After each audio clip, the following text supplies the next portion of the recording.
সুদূর বাংলাদেশের বর্ডার থেকে জলসা করে বাড়ি যাচ্ছি, বাড়ি থেকে জাস্ট 1 কিলোমিটার আগে গাড়ি অ্যাক্সিডেন্ট হয়ে গেল। 1 কিলোমিটার আগে, সামনে কোনো গাড়ি নেই, গাছ নেই, ঘুমোই নাই, কিচ্ছু নাই। কি হলো, সাইড একটা বড় পাথর জাম করে টায়ার লেগে উঠে গেল, আর রিংয়ের ভেতরে গিয়ে এমন জাম খেয়ে গেল যে গাড়ি অটোমেটিক টেনে গিয়ে বাঁদিকে জমিতে নেমে গেল। তবে আল্লাহ বাঁচানোলা, যা 10 ফুট আগে গেলে পুকুরে পড়তো, ওটা পুকুরে পড়ে নাই, ধান জমাতে পড়লো। তো আল্লাহ বলছে বাড়ি যাবি, দাঁড়া, তোকে সোজা আমি গ্যারেজে নিয়ে যাবো, তুই বাড়ি যাবি কি রে? তো এই জন্য বললাম যদি সে নিয়ে যায় তো কত মন থাকবেন চাল্লা, বুঝে আসছি বাবাজি? আমি বাড়িতে কাল যখন যাব তো আমার ছেলে মেয়েরা বলবে আব্বা 2 মেহমান এসছে। কোথা থেকে? দক্ষিণ 24 পরগনা। কি ব্যাপার তা জানি না, এসেছে, আপনি যান। এখন রাত জেগে গিয়ে মুখ হাত পা ধুয়ে একটু মুখে কিছু দিয়ে যাই, দেখি মেহমান বলে কথা, গিয়ে দেখি 2 ছেলে, বেশ 32-34 বছরের হাইট, শরীর স্বাস্থ্য ভালো, কিন্তু উপরে হেলমেট নাই, তলাতে অ্যান্টেনা নাই, কেবল নাই নাই, বুঝতে পারি না মাল কাদের ছেলে। তো প্রথমে গিয়ে জিজ্ঞাসা করবো, ভাই তোমাদের নাম কি? হ্যাঁ না, নাম কি? তো প্রথমে তার নাম হলো পটল। আমি চিন্তা করছি শালা হাইব্রিডটা দেশি বোঝা মুশকিল, পটল তো বললো, কাদের পটল তার ঠিক নেই। পরে তো তোর নাম কি? বলছে আব্দুল কাদের। তখন বুঝলাম মালটা আমাদের, বুঝলেন না? আচ্ছা বাবা, কোথায় বাড়ি তোমাদের? বলি হুজুর হোগল ডুগলি, ওই যে কালকে জলসা করলেন সে 100। আচ্ছা আচ্ছা, কি খবর বাবা? বলছে আবার আর একটা জলসা দেবো তাই এসেছি। এই ছেলেরা চা নিয়ে আয়, বিস্কুট দে। চা বিস্কুট খাওয়া হলো, খাতা বেরোলো, লেখালেখি হলো। তা বাবা 2 ভাত খেয়ে যাও না, জি অনেক দূর যেতে হবে, তাড়াতাড়ি চলে যাচ্ছে। আচ্ছা বাবা 2 মিষ্টি খেয়ে যাও, খেজুর খেয়ে যাও। খেজুর দিলাম, মিষ্টি দিলাম, পানি খেয়ে চলে গেল। কটা প্রশ্ন করলাম বলে? কটা? 3টে। 1 নম্বর কি? তোমার নাম কি? 2 নম্বর কি? বাড়ি কোথায়? 3 নম্বর কি? কেন এসেছো? এখনই ভুলে গেলে কি করে বাড়ি বলবে কালকে তুমি জলসা? কটা প্রশ্ন হলো? 3টে। এখন 1 সপ্তাহ পর থাকতে হবে না, থাকতে হবে না, থাক ভাই, চুপ করতে বলুন, ওনাকে চুপ করতে বলুন, থাক। 1 সপ্তাহ পরে আমার বাড়ি গেছে। তো সেদিন আমার মেয়েটা বলছে আব্বা একজন বয়স্ক করে এসেছে আপনার সাথে দেখা করতে, কি ব্যাপার বলে নাই। আমি যাইতে এখন ইনশাল্লাহ রাত জায়গা মানুষ থাকবে, ভাই তোর মেজাজ খাস না, ফ্যান চালাতে হবে না, ফ্যান চালাতে হবে, চুপ করে বস, কথা করে শোন, তাহলে কাজ হবে। বাবা দিন আমার আল্লাহ ভাইরা, তো কি ব্যাপার? চা পানি খেয়ে ভেতরে গেছি, গিয়ে দেখছি আব্দুর রহমান ভাই আছে আর আমাদের সভাপতি সাহেব আছে। আচ্ছা বলে আমি ঢুকে জিজ্ঞাসা করবো তোমাদের নাম কি? কি বলবো? আসসালামু আলাইকুম। কি ভাগ্য আমার, চলে গেছিলাম বলে আসবেন তো।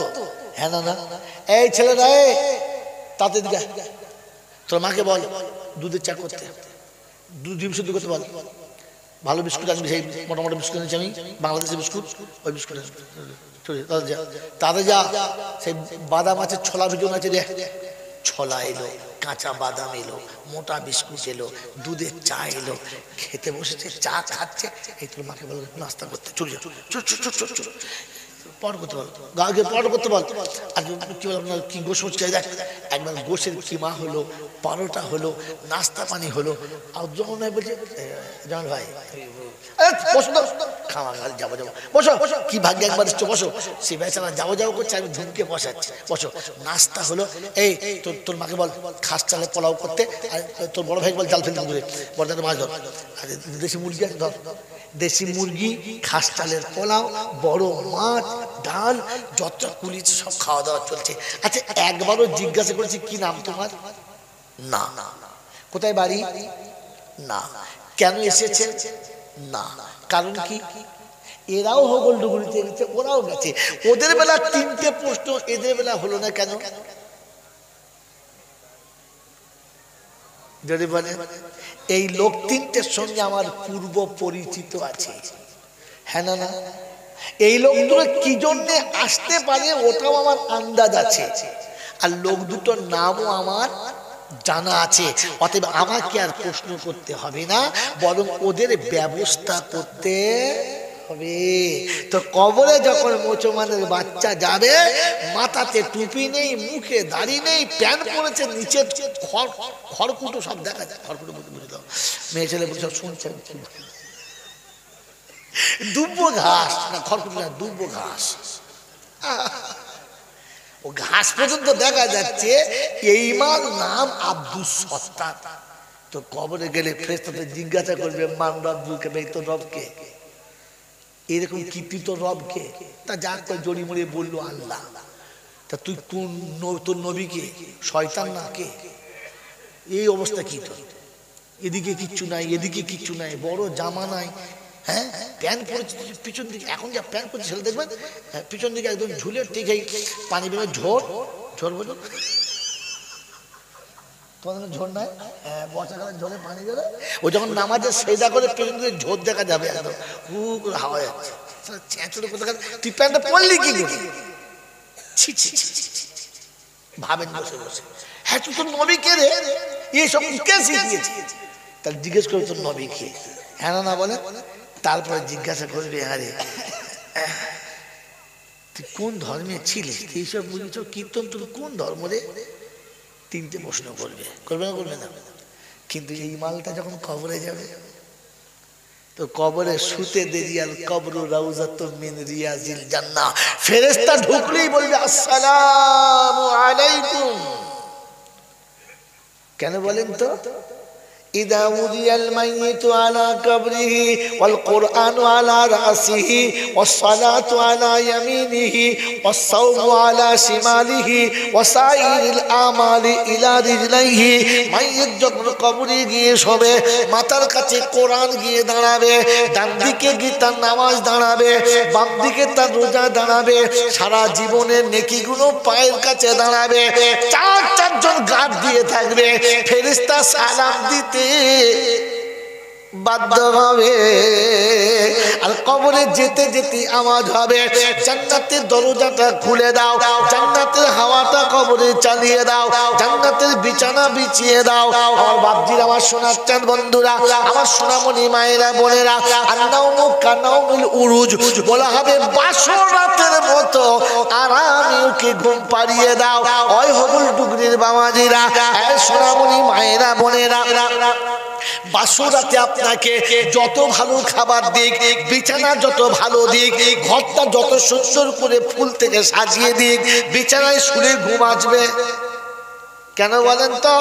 এক পিস বাকি, সব পিস এসেছে, এখন এক পিস, জোরে বলেন বাকি। মুমিন যখন কবরে যাবে, জান্নাতে সব নিয়ামত পাবে, এক পিস বাকি। কোন পিসটা বলো? ওই পিসটা হলো মুহাম্মাদুর রাসূলুল্লাহ। জান্নাত থেকে শুইয়ে দেবে, সামনের মাটি সরে যাবে, মদিনা শরীফ থেকে আমার নবী রওজা শরীফ দেখা যাবে, আমার রাসূলকে সামনে দাঁড় করাবে, জিজ্ঞাসা করবে মান হাযা রাজুল, এই ব্যক্তিটা কে একবার বলো। উঠে দাঁড়িয়ে বলবেন নবীজি সালাম লাও, আমার নবীজি সালাম লাও বাংলার, আমি যে উম্মত গুনহগার। সালা আমার নামে বদনাম, আমি নাকি সালাম জানি না, ধরে দেবো। কবরে চ দেখবি, খালি সালাম কেমন দিক দেখবি, বোকা কোথাকার, কোথায় সালাম দিচ্ছিস? নবীর সঙ্গে দিদারটা হতে দে, সালাম জমা, বুক ভরা সালাম সেদিন শোনাবো, রাসূল সালাম দেন। কবরে ফেরেশতা যখন ও সালাম দেবে, তখন কানের কাছে বলবো ভাই মান রব্বুকা, বলবে জোরে বলবে। ফেরেশতা এমন গুঁতো মারবে না, বুকের হাড় ভেঙে কলিয়ে বেরিয়ে বলবে চল চল। ওখানে মান রব্বুকা জিজ্ঞাসা করছে, এখানে মান রব্বুকা জিজ্ঞেস করবে, কারণ কি? পূর্ব পরিচিত, শিশুকালে দেখেছি, যৌবনকালে দেখেছি, সকালবেলা দেখেছি, দুপুরবেলা দেখেছি, আসরে দেখেছি, মাগরিবে দেখেছি, এশাতে দেখেছি, চাষতে দেখেছি, তাহাজ্জুদে দেখেছি, আবাবিনে দেখেছি। ওকে আগে থেকে চিনে রেখেছি, আইবড়তে দাঁড়িয়ে দেখেছি, সারা জীবন মাথায় টুপি দেখেছি, সুন্নতি পোশাক পরে সারা জীবন ঘুরেছে দেখেছি। ও যখন কবরে শুয়েছে ফেরেশতা বলে আমি ওকে আগে থেকে চিনেছি। মান রব্বুকা বলবে না রে বোকা, আগে জান্নাতের দরজাটা খুলে দেবে, ওখানে মান রব্বুকা হবে না। কি একরকম হলো না দুরকম? দুরকম। প্রশ্ন কটা? প্রশ্ন কটা? তিনটে। হবে করকম বলেছি? তিন রকম। আচ্ছা, আমি এখান থেকে জলসা করে বাড়ি গেছি, আব্দুর রহমান ভাই আমার বাড়ি যায় না, বল যায় না তো কি হবে? অফিসে যে চেয়ারটায় বসি ওই চেয়ারটা 35-37 টাকা দাম, শখ করে কিনেছি, আমার এক ভক্ত বানিয়ে দিয়েছে, তাই বসে। বলে হুজুর এই চেয়ারটি বসবেন, আমার খুব শখ, সে খুব ভালো ফার্নিচারের দোকান আছে আর আমার এই ছাদটা। বলে হুজুর আপনার জন্য আমি বানিয়েছি। ওটা ঠিক আছে, বেশ ভালো। আপনি বলেন এখন গিয়ে যদি দেখি ওই ছাড়ো ওই চেয়ারের একটা বড় খাসি শুয়ে আছে, তা আমি বাড়িতে গিয়ে জিজ্ঞাসা করবো তোর নাম কি, তোর মালিকের নাম কি জিজ্ঞাসা করব না? ঘরে ঢুকি প্রথমে হেলো ভাই টেলো ভাই, ছেলে ঢোকার জায়গা পাই না। আমাদের বউ তখন বলছে মারবে না। ছাগল তখন আমাকে দেখে চেয়ার থেকে নেমে ডাকছে, পিছন দিক থেকে বোঁদেও পড়ছে আর নিচে দিক দিয়ে রসগোল্লার ঝোলও পড়ছে। আমাদের বউ বলছে মারবে না, পরে ছাগল ঠ্যাং ভেঙে যাবে। ভেঙে যাবে মানে ওকে জবাই করে খাবো আমার চেয়ারে শুয়ে। হ্যাঁ না না বলে কোনো প্রশ্ন হবে কি? ঢুকে কি হবে? যদি বলে মার হবে। তো গোটা জীবন মানুষের ঘরে জন্ম নিয়েছো, ভালো করে ভাবো। ছাগলের ঘরে জন্ম নিলে ছাগল হয়, গরুর গোয়ালে জন্ম নিলে গরু হয়, আর মানুষের কোলে জন্ম নিলে মানুষ নয়, মানুষ নয়, মানুষ নয়, ওকে মানুষ করতে হয়। ওকে মানুষ। শুনেছেন কেউ ছাগলের বাচ্চা গোলায় দড়িতে নিয়ে যাচ্ছে কোথায় গো? যে মানুষ করতে নিয়ে যাচ্ছে, শুনেছেন? শোনেন নাই? কিন্তু একটা ডাক্তার, একটা মাস্টার, একজন মূল সাহেব, একজন ব্যারিস্টার তার ছেলেদের কোথায় নিয়ে যাচ্ছে? সুজার ওখানে ভর্তি করছে। ওখানে কি ভর্তি করছে? ছেলে দুটো মানুষ করছে, জানোয়ার হয়ে গেছে, মানুষ করতে হবে। হ্যাঁ না বলে? হ্যাঁ, মানুষের জন্ম দিলে মানুষ নয়, ওকে মানুষ। ও যদি মানুষ হয়ে যায় তো মান রব্বুকা জিজ্ঞাসা করবে, আর ছাগল হয়ে গেলে মাছগুলো কি বাড়ির লোকে খেলা করতে দিয়েছে? আমি দেখছি তোর কোনটা দিয়ে পিটলে তুই জব্দ হবি। কারণ কি? বলে শোন, এই চেয়ারে মানুষ বসার জন্য কিনেছে, ছাগল বসার জন্য না। তো ফেরেশতা ঢুকেই বলবে তোকে তো ভাগাড়ে শোয়ায়, ছাগল থেকে চলে গেলে তুই ঢুকলি কি করে কবরস্থানে? কারণ কবরস্থান তো মানুষ আসার কথা, ছাগল না। তুই তো সারা জীবন ছাগলের মতো চিবিছিস, দেখে চিবিস না।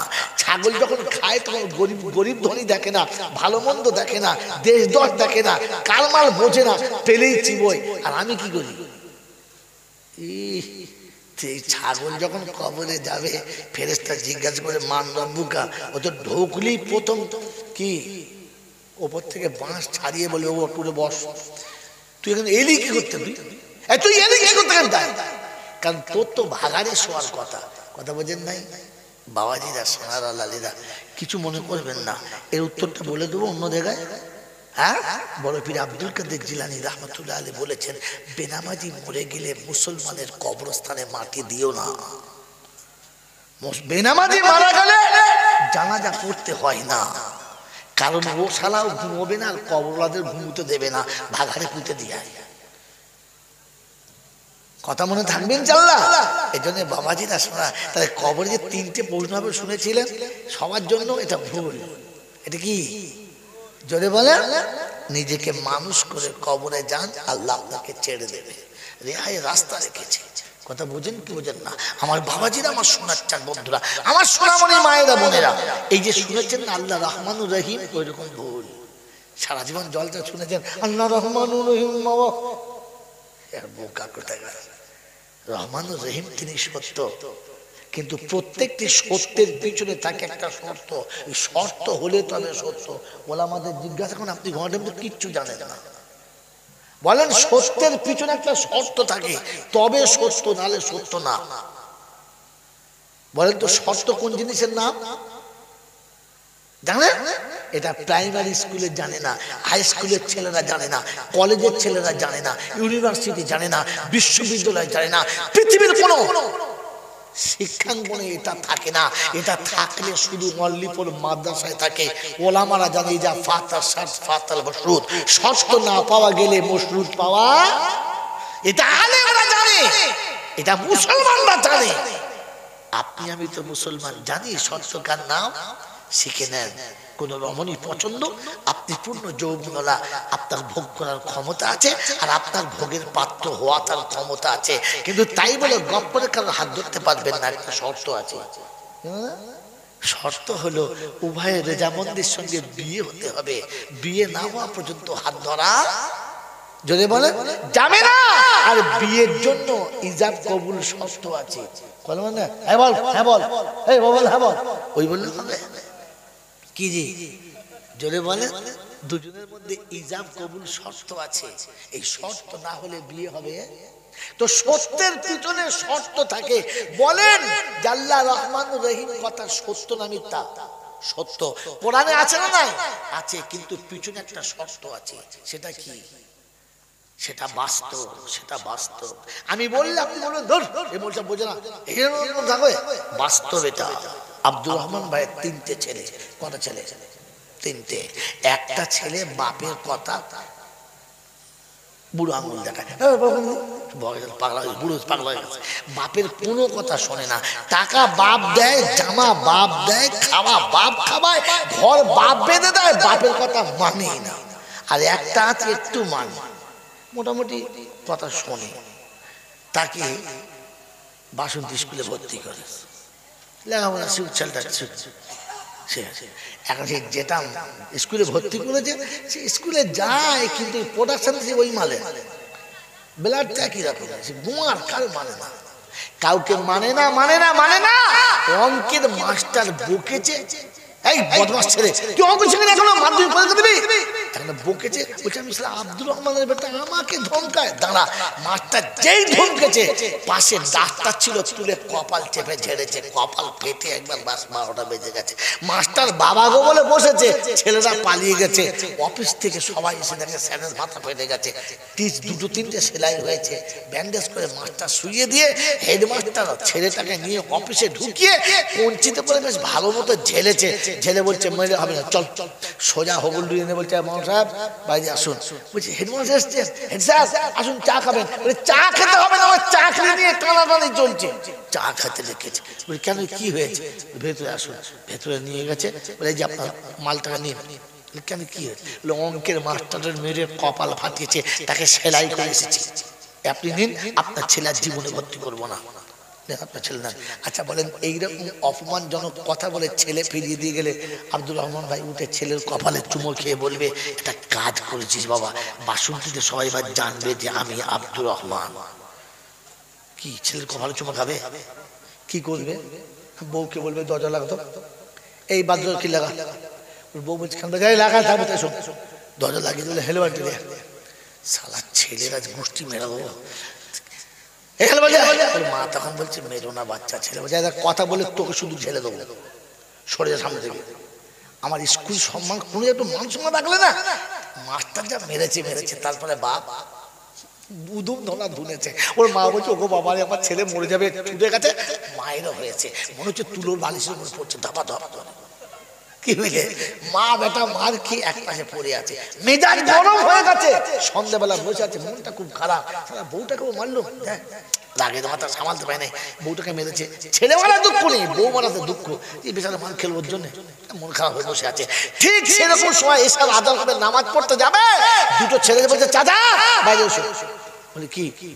সেই বড়টা কিন্তু মানে না কাউকে, সুন্দরবনে মেলা হচ্ছে, ও গিয়ে দুটো মালা পছন্দ করেছে, বাস এ মাল ও মালায় জড়িয়ে গেছে, কি বুঝলে? এবার তার পছন্দ হতে হবে, তো একার পছন্দ, তার তো পছন্দ নয়। সে জুতো খুলে ঝেড়েছে, বলছে হ্যাঁ আমি আব্দুর রহমানের বেটা, আমাকে জুতো মারবি, তোর মেয়েকে শেষ করে দেবো। বাস মেয়ে ছেলের গায়ে হাত তুলেছে, যেমনি মেয়ে ছেলের গায়ে হাত তুলেছে অমনি মেলার যত ছেলে ছিল ওকে একবার চুমো খেয়ে দিচ্ছে, মাথা থেকে পা পর্যন্ত ধুনে দিয়েছে, কি বুঝলেন? ধুনে দিয়ে ঠ্যাং ধরে দিয়েছে। এটা বলছে চাচা এর পরে যদি কোন আমাদের মেলায় দেখতে পাই আপনার ছেলে ঠ্যাং গুঁড়ো করে দেবো। বলছে কেন? বলছে এই এই কীর্তি করেছে। তো আব্দুর রহমান কি বলবে?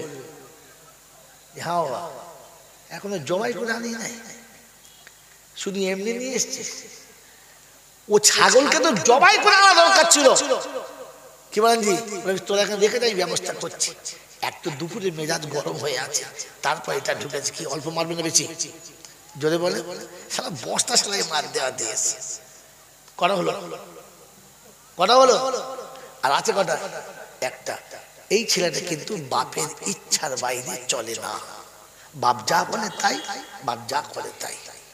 বাপ হ্যাঁ বললে হ্যাঁ, না বললে না। তো বাপ দেখছি একটা ছেলে কমপক্ষে জায়গাটা ভালো ছেলে, এরা দোকান করে দিই।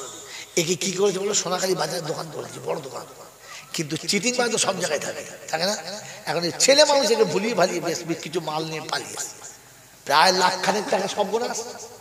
যখন 1 লাখ টাকা ব্যবসায় লস খেয়েছে তখন বাড়ি আসছে চোরের মতো, কাউকে বলে না। কেউ কথা বললে আস্তে আস্তে কথা, আস্তে আস্তে, বাপ যখন শোনে না। আমি বাড়ি এসেছি, বাপ যখন শোনে না, চোরের মতো আসে, আস্তে কথা বলে, খেতে দিলে ভালো করে খায় না, পালায়, রাতে শুয়ে শুধু বিড়ি খায়, ঘুমোয় না, খালি বিড়ি খায়। একদিন দুদিন 3 দিন গেছে, ওর মা বলছে কি হয়েছে রে বাপ? এ করছি কি হয়েছে রে, তোর মুখ আর শুকিয়ে যাচ্ছে, খাচ্ছিস না, কি হয়েছে বল না। তো যেই মা জিজ্ঞাসা করছে কথা বলার আগে কেঁদে ফেলেছে, মা খুব বিপদ হয়ে গেছে, কি করে মুখ দেখাবো বাপের সামনে। বলে কেন? বলে তোর সোনার জিনিস বেচে আমার দোকান করে দিয়েছে, 1.5 লাখ টাকা এক শয়তান মেরে দিয়েছে, এখন বাপের সামনে মুখ দেখাতে পারি নাই, তাই চোরের মতো আসি আর যাই, আস্তে কথা বলি, কথা আসতে বলে চোরের মতো আসে আর যায়, পেট ভরে খায় না, বিছানায় শুয়ে ঘুমোয় না। হ্যাঁ না বলে? 2 দিন 3 দিন 4 দিন 6 দিন হয়ে গেছে, সপ্তাহ চলে গেছে। বাপ দেখছে কি ব্যাপার, ছেলে আমার এরকম হচ্ছে কেন? একদিন দুপুরবেলা ভাত খেতে বসেছে, আর বাপ এসে পাশে বসে পিঠে হাত ধরেছে, হ্যাঁ বাবা তোর মুখ হাত শুকিয়ে গেছে, কালো হয়ে গেছে, কি হয়েছে বল না। যেই বাপ বলেছে বেটা ভাত মুখে উঠছে আর চোখ দিয়ে পানি টপ টপ টপ টপ করে গড়াচ্ছে, তখন যে কাঁদছিস কেন রে? আমাকে বল কি হয়েছে, বল আমাকে বল কি হয়েছে, কাঁদছিস কেন? তো তখন ওর মা বলছে ছেলে ভয়ে বলতে পারে না। বলে কি হয়েছে বল না, কি হয়েছে বল।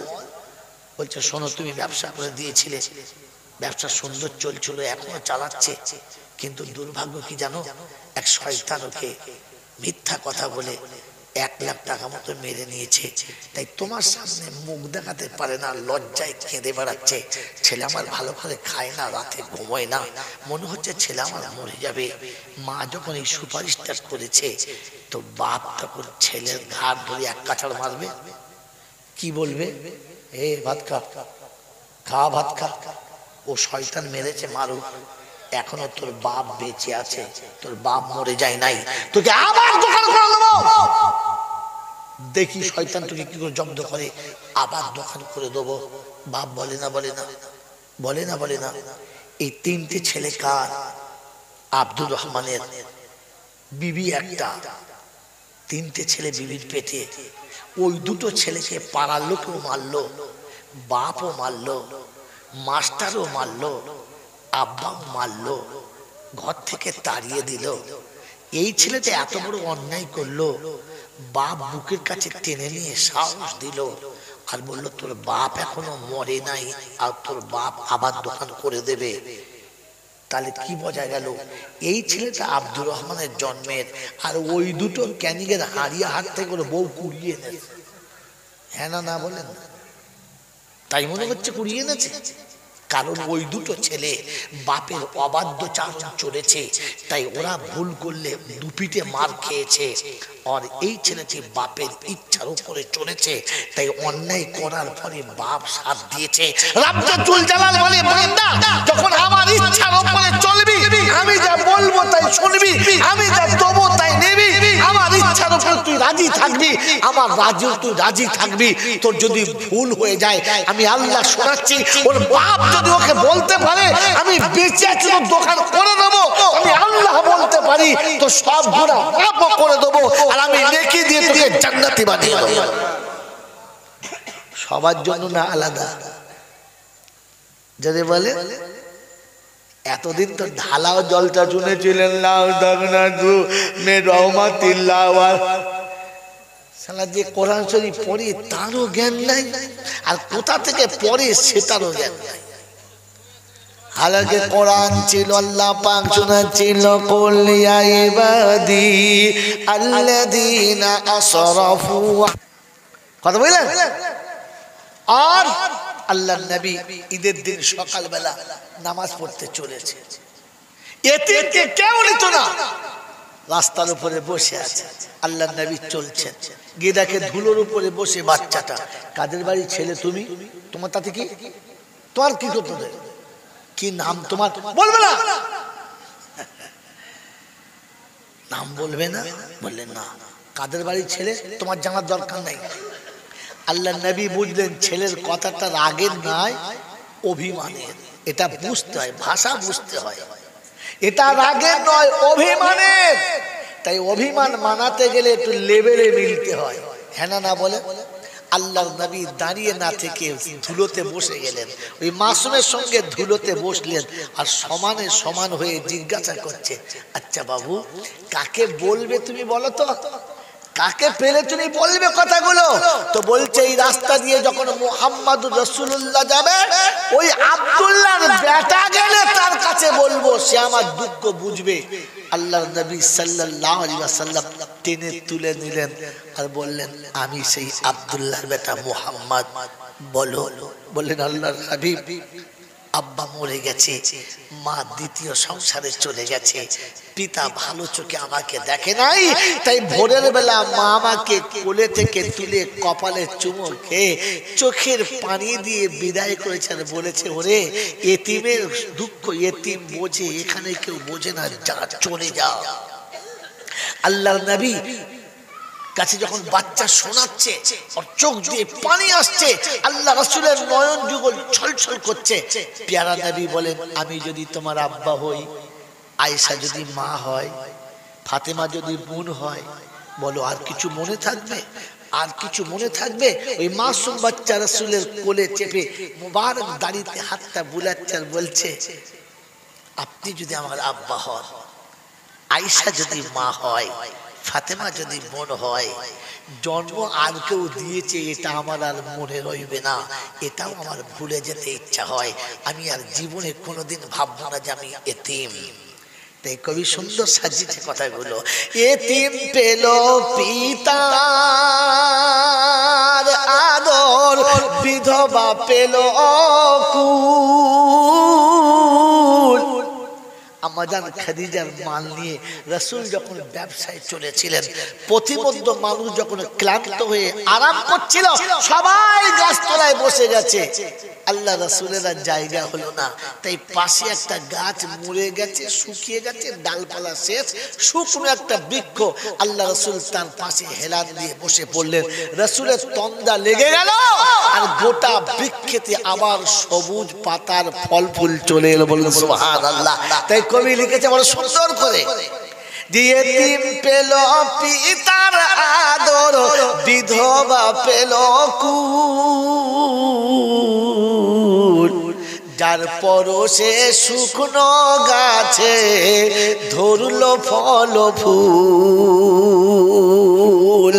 যার পরশে শুকনো গাছে ধরলো ফল ফুল, জাতি ধর্ম বর্ণের বিচার করিল নির্মূল, আমার আল্লাহ তাআলা নাম রেখেছেন মুহাম্মদ রাসূল। খোদার কানুনে ফোটা রঙিন গোলাপ ফুল, আল্লাহ তাআলা নাম রেখেছেন মুহাম্মদ মুহাম্মদ রাসূলুল্লাহ আল্লাহুম্মা সাল্লি আলা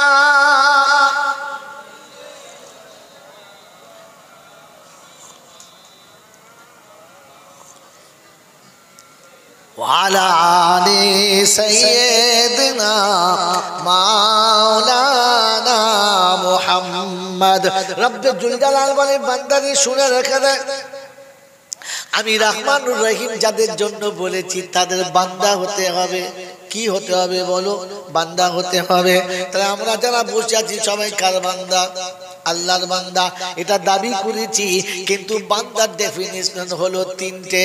কথা বলেছি, বাপের কথা মতো চলতে হবে, অপরাধ করলে চোরের মতো আসা যাওয়া করতে হবে, কথা আস্তে বলতে হবে, আর কথা বলার আগে চোখে পানি আসবে।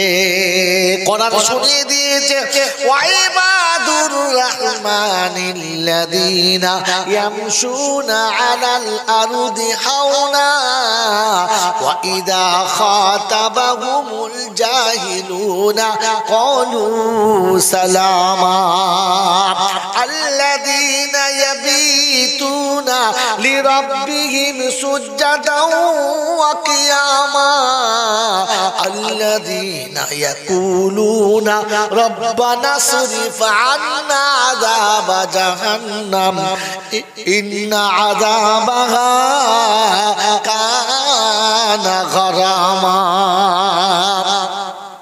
কোরআন শরীফের পারা নাম্বার 19, সূরার নাম সূরা ফুরকান, আয়াত নাম্বার 64। আল্লাহ পাক সোজা বিশ্ববাসী শুনে রাখো, আমার বান্দার নমুনা, ওরা আস্তে আস্তে কথা বলবে, জোরে কথা বলবে না, আর আসবে যাবে অপরাধীর মতো, জমিদারের মতো আসবে না। ও আমার হোগল ডুগরির বাবাজিরা, আমার সোনাখালী এলাকার বন্ধুরা, আগামীকাল শবে বরাত আসছে, হ্যাঁ না বলেন? আমরা নামাজ কালাম পড়বো, একটু আর পড়বে ইনশাআল্লাহ।